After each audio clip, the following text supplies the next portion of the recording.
Hey guys, it's Ashley from the Candle Collective, and I'm bringing you a video today of just a handful of questions that I get asked most often, either through messaging, email, or directly on this channel.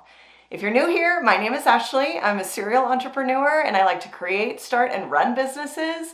And this channel specifically has been documenting my journey on running a candle-based business. So let's go ahead and get started. And if you have any questions that you want to add to maybe part 2 of this video, you can leave the comments below and then let me know what you'd like to see or have your burning question answered. Get into my handy dandy little list today. So one of the questions that I receive the most is, did you build your website on Shopify? What do you think of Square? So I always get this one. Sometimes Wix is thrown in there. I even did a video way back when of comparing Wix to Shopify, which I feel like is just like ancient history at this point. Shopify still to this day is like king of the castle. King of the castle. Yes, my website is built on Shopify, and I think Square is a completely fine starter website platform. I think if you yourself don't have any background in building websites, Square is going to be a bit more user-friendly for you. But at the end of the day, I think if you are, whatever business it is, if it's a product-based business specifically, I think if you are in it for the long haul and it's something that you're going to have multiple SKUs, you're going to have multiple items, multiple changes, and growing with your business, Shopify at the end of the day is the best option for you. And just to timestamp this is Q4 2023. Until I'm proven otherwise, Shopify is the... At first, when I started Shopify, I built my website. I was completely daunted by it, but I just strapped in, made myself settle in with a hot cup of tea over the course of probably weeks. And I built out that website, and to this day, I'm still super thankful because I can't tell you the amount of times that I've heard people say, well, we started on Square and then we transitioned over to Shopify. And the long and short of it is that Shopify really works kind of like an iPhone. So if you think of it like Shopify as the actual iPhone, and then Shopify just has so many apps that you're able to add in as your business grows. So for me, I provide bundles where people can get discounts the more that they buy. That's an app that I've added. I solicit reviews on my website. That's an app that I can add. And I can take it away at any time. So it really just plug and play. I add as my business grows. That's the long and short of it. Probably more long. The question that I get all the time is my engagement or my views are really down on Instagram. So what can I do? I feel like I have nothing to talk about.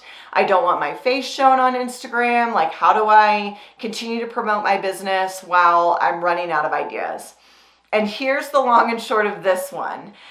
First, I always say, go to your analytics on Instagram, or I think it's called Insights, and go and look at your last however long you've been in business, however long you've had an Instagram account, and look at your most liked photos.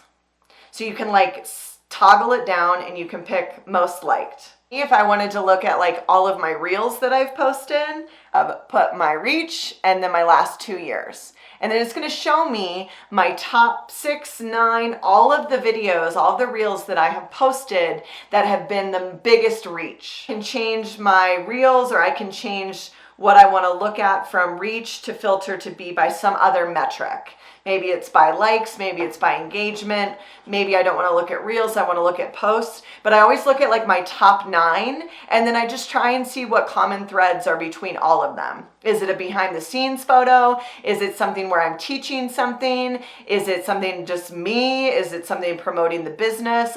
What is the common thread between all of those? And go duplicate it. Duplicate it with a different background. Duplicate it with a different product. There's a reason why people were responding to those posts in the first place, so go and duplicate that.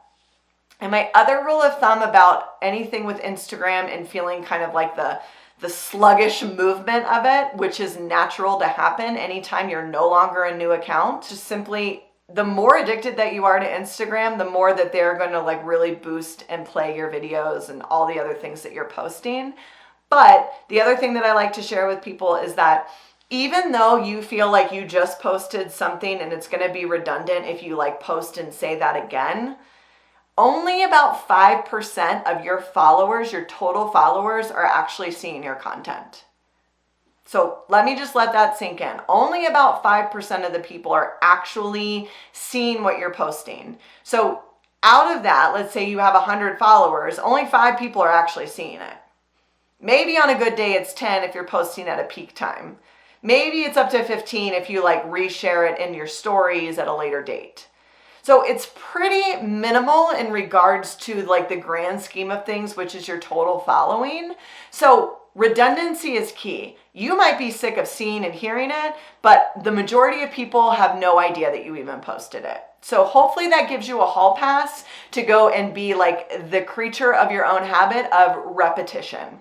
The other random questions that I get has a lot to do with my candle making and how I choose oils and suppliers. So a lot of times people will ask like, well, do you use the same supplier for all of your business? And the answer is no. Yes, it would be a lot easier. You all know that I have been in bed with Makesy since the beginning. They probably are about 65 to 70% of where I get all of my products from, but I really tried to branch out, especially with regards to oils. Simply because they're just too expensive and the margins don't lie. So I do not get all of my supplies from one supplier.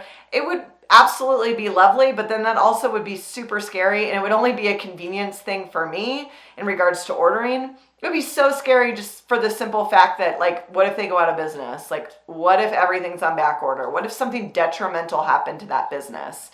Even me having about 65% of my supplies come from them is very scary. And so it's definitely been something that I have been thinking about, even as I start planning into 2024, how I can like even migrate away from them further and really diversify and take matters into my own hands a bit more. Another question is, how do I even afford to make candles through Makesy? And that is a really great question. I have a higher priced candle. I don't love it, but it is kind of just the devil that you know type of thing. I don't think Makesy is bad, so me probably saying devil isn't really great, and I apologize for that, Makesy. Sorry, it's just my verbiage. But my candles and margins have always been at this price point, and yes, they have had price increases, but the way that I have worked it out is that I have ordered enough in bulk at this point that I have just delayed all of my ordering and my bulk ordering to when they have sales, and then I just stock up as best I can. It's not ideal for like end of year money or end of year any transition like that, but it is the only way that I have been able to like save face and not raise my prices over the last 3 years, which is crazy. I'm probably well due for it, but I'm really trying to like play this like game of chess behind the scenes so that I don't have to have that dreaded post of like, hey guys, we're increasing our pricing. I don't even know if like you really need to do those anymore. I mean, I think it's like a nice talking point and like giving people reasons why, but I don't know. Do customers even want those? I don't know. Would they notice? I don't know. I don't have that answer. Another question that I get a lot is, how do you plan or how do you like set goals? And this is something that I like get really passionate about because it's something that I've really held myself accountable for. My first business was a yoga business, and I can honestly say that I think one of the reasons that I burned myself out so much with running a yoga business, one is yogis in general from the business side, not the practice side.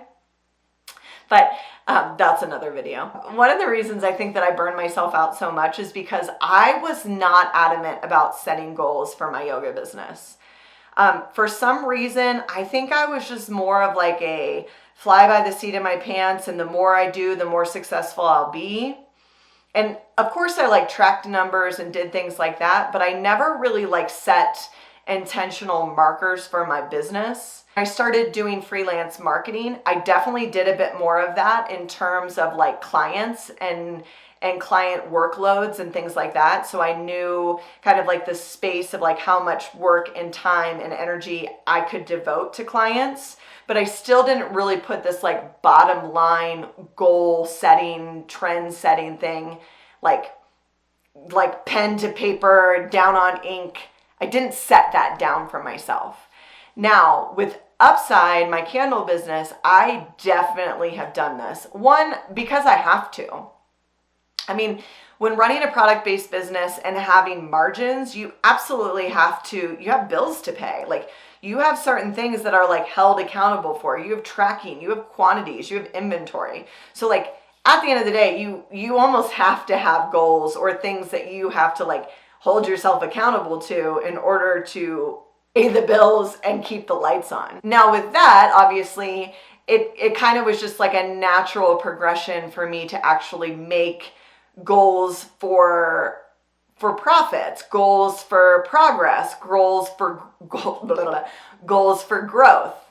And now because I actually have a space that I have like rented, I have employees involved that aren't contractors. Like, there are just like a lot of different things that have naturally made it like I'm held accountable for A, B, and C. So like we've got a plan all the way to Z. I shared a little bit about this in another video. I'm not sure when this one will release because I try and batch everything. So either it's already released or it's going to release, but it's a bit about how like I keep track of like monthly, weekly, quarterly goals.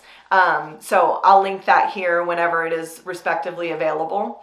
But I have really found that it gives me a sense of inner peace.